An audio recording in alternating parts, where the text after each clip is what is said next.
Hello, today I am going to start History and Political Science Standard 9. So first lesson already we have done and question answers also we have completed. Today I am going to continue second lesson, that is India, event after 1960. India became independent in 1947 CE. India accepted the constitutional framework in 1950 and became a sovereign democratic nation. Okay, so 1947 में India हमारा independent हुआ था और Republic day हम जो celebrate करते हैं 26 जनवरी वो 1950 से स्टार्ट हुआ है. ठीक है. Then the Indian society is multicultural and people of various languages, religious, ethnicities and caste live together.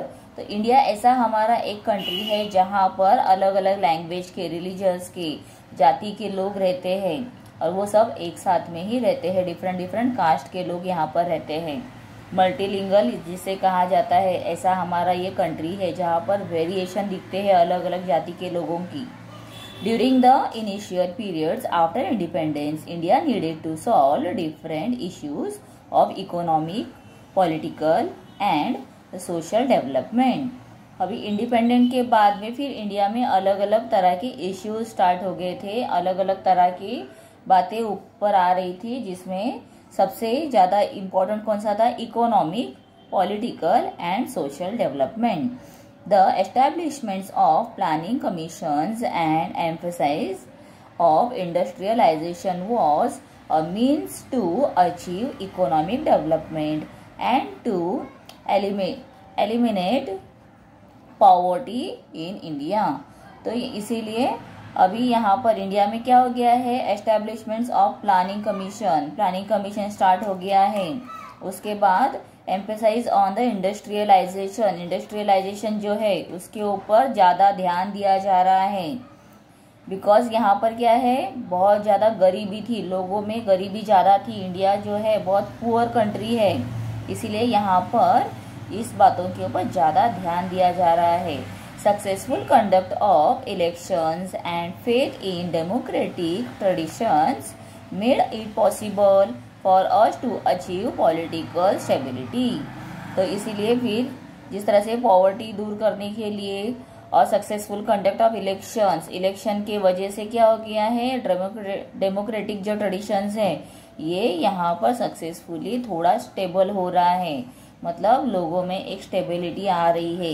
Eight the same time several social reforms including policies and programmes for the weaker sections of the society were sought to be implemented. और इसके बाद उसी time पर क्या हो रहा है, the several social reforms मतलब बहुत सारे अलग अलग सोशल रिफॉर्म्स यहाँ पर स्टार्ट हो गए हैं, इंक्लूडिंग कौन कौन से हैं? Policies and the programmes.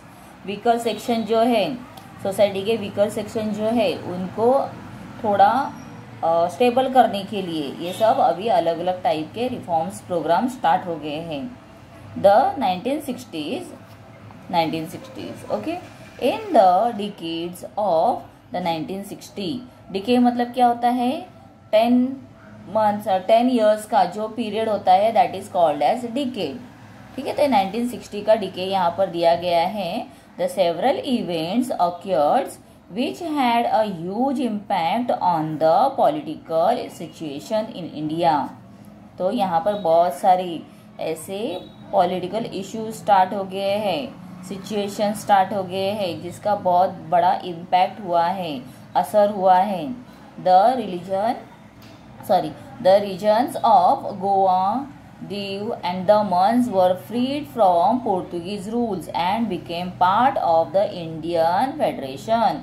और जो दीव दमन है, गोवा है, ये सेपरेट थे under the rule of Portuguese. वो अब क्या हो गए हैं, ये भी फ्री हो गए हैं और वो अपने इंडिया के साथ में उनका फेडरेशन हुआ है, मतलब वो इंडिया के साथ में रिलेशन में आ गए हैं, कनेक्टेड हो गए हैं. The tension between India and China on the northern border which had been rising since 1950 culminated in the War of 1962 between two countries.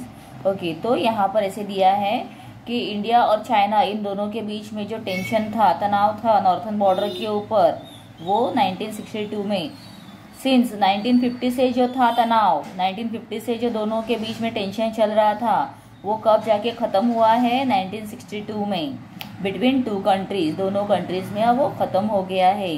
This war was fought in the region of the McMahon line.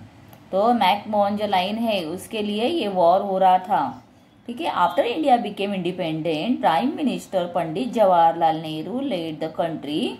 फिर अभी 1947 के अपने India जब independent हुआ तब कौन अपने prime minister थे? So the Pandit Jawaharlal Nehru was the prime minister and he was the architect of Indian foreign policy. तो इंडियन फॉरेन पॉलिसी उन्होंने स्टार्ट की है। His contributions to the social and economic development of India is significant। तो उनका बहुत बड़ा इसमें हाथ है, मतलब अपने इंडिया में फॉरेन जो पॉलिसीज है उसको स्टार्ट करवाने में उन्होंने बहुत ही अच्छा काम किया हुआ है। Jawaharlal Nehru passed away in 1964। Lal Bahadur Shastri succeeded him and became the next prime minister of India. और उनके बाद कौन मिनिस्टर बने थे, प्राइम मिनिस्टर बने थे? लाल बहादुर शास्त्री। ये भी एक बहुत ही अच्छे अपने भारत के लिए, अपने इंडिया के लिए जिन्होंने काम किया है, ऐसे बहुत ही अच्छे फ्रीडम फाइटर भी थे।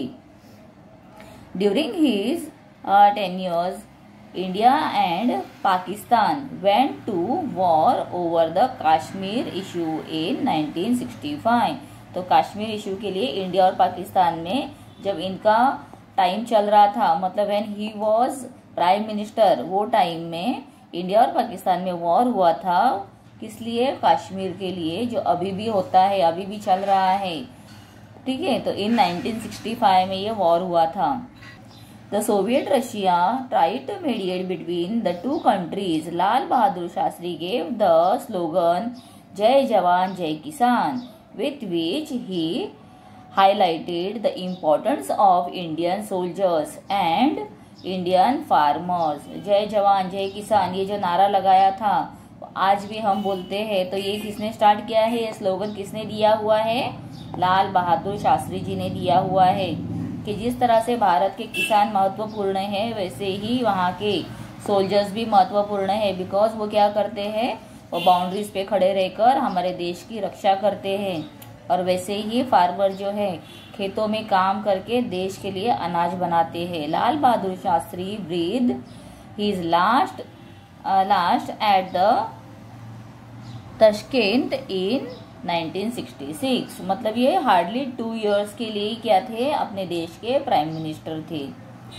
Indira Gandhi became the prime minister of India in 1966। तो after him who was the third one?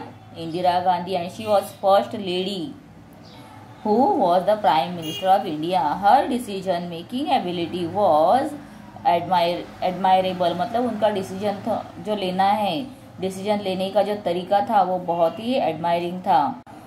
Her decisions regarding the nationalizations of bank and cancelling pensions of princes had far-reaching effects। मतलब उन्होंने क्या किया है?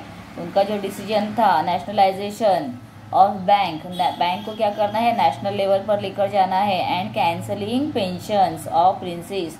पहले के ज़माने में ऐसे था प्रिंस लोग थे तो उनके जो फॉलोअर्स थे, मतलब उनके जो फॉलोइंग, उनकी फैमिली के जो मेंबर्स होते हैं वो भी प्रिंस बन के रहते थे ना, तो उनको जो गवर्नमेंट से मिलता था उसे हम पेंशन कहते, तो वो उन्होंने बंद करवा दिया है। During her tenure Pakistan oppressive policies in East Pakistan resulted in a big movement there. This movement was led by Sheikh Mujibur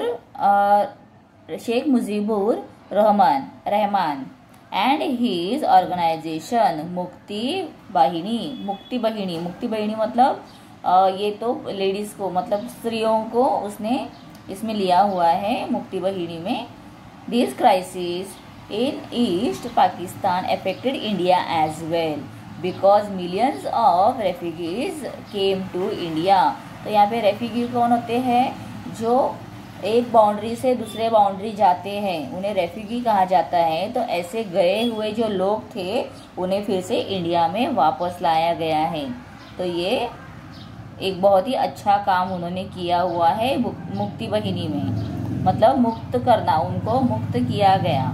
ठीक है, उसके बाद दिया है 1970। अभी देखो हमने 60 का डिकेड देखा, अभी हम देखेंगे 70s का। The 1971 war between India and Pakistan led to the creations of an independent country called Bangladesh. Role of Prime Minister Indira Gandhi's strong leadership was prominent in this issue. तो India और पाकिस्तान के बीच में जो fight हुआ था तब एक separate country बना है जिसका नाम क्या है, बांग्लादेश है। और इसमें बहुत ही बड़ा किसका हाथ है, किसका रोल है, prime minister of India was the Indira Gandhi. Indira Gandhi जो प्राइम मिनिस्टर थी उनका बहुत ही बड़ा इसमें योगदान था। As a part of India's policy to use atomic energy for peaceful purposes, India successfully carried out the underground test of an atomic device at Pokhran in Rajasthan in 1974। तो India ने फर्स्ट टाइम एटॉमिक पावर देखा हुआ है, start किया है। उसका test कहाँ पर हुआ था, पोखरण में, that is in Rajasthan in 1974। तो ये अंडरलाइन करके रखो, इम्पॉर्टेंट है आंसर। ये फिल इन द ब्लैंक्स के लिए, शॉर्ट आंसर्स के लिए या मैच करने के लिए भी आ सकता है। In 1975 the people of Sikkim voted for joining the Indian republic and Sikkim became a full fledged states in the Indian federation. तो 1975 में क्या हुआ है, सिक्किम जो है वो भी अपने इंडिया के साथ में ज्वाइंट हो गया है।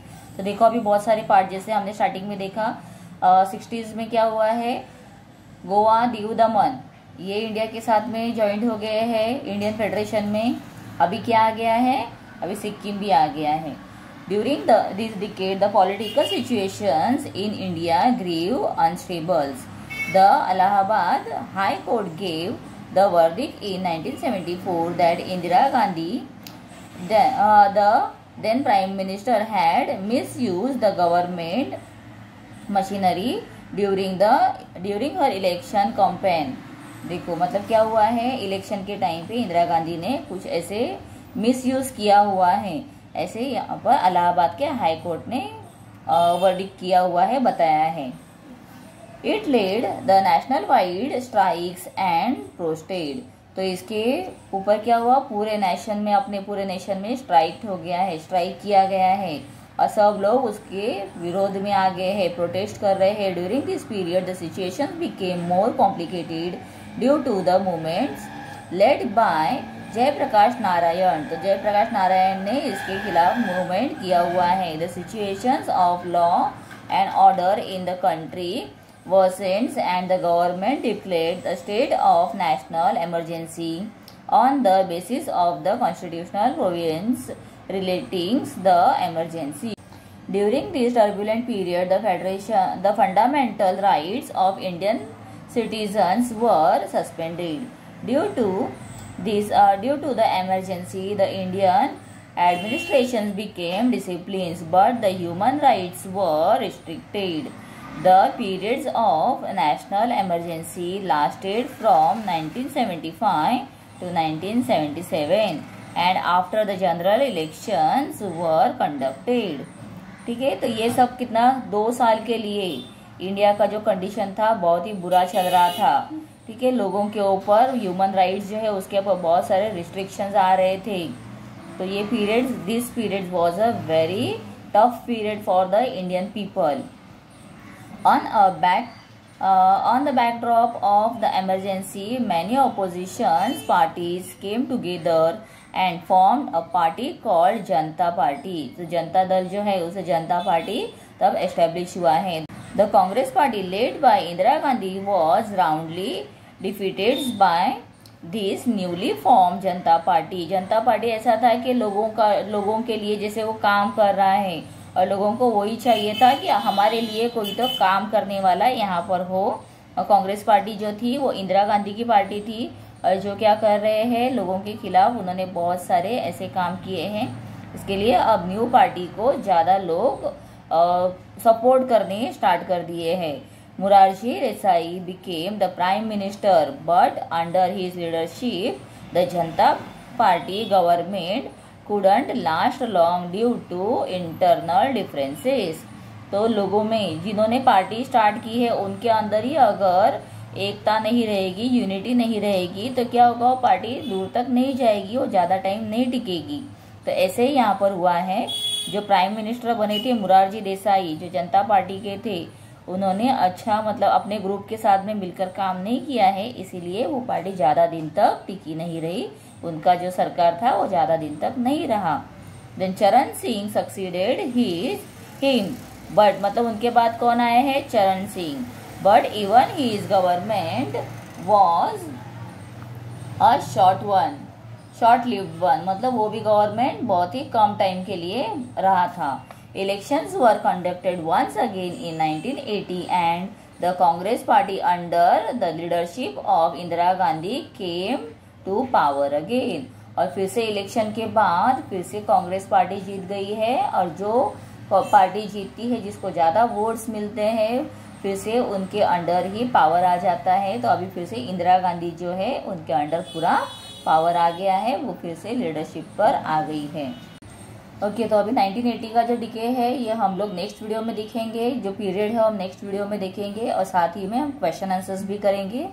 तो नेक्स्ट वीडियो ज़रूर देखो, और चैनल को सब्सक्राइब नहीं किया होगा तो चैनल को सब्सक्राइब कर दो, और मेरे अदर चैनल्स को भी आप लोग सपोर्ट करो, उन्हें भी सब्सक्राइब करो।